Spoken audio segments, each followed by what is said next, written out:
How is my due date calculated? The start of your pregnancy is actually calculated from the start date of your last menstrual period, or day 1 of your cycle.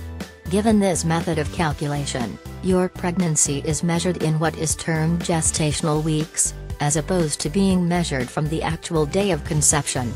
Counting from the first day of your LMP, there are 40 gestational weeks of pregnancy.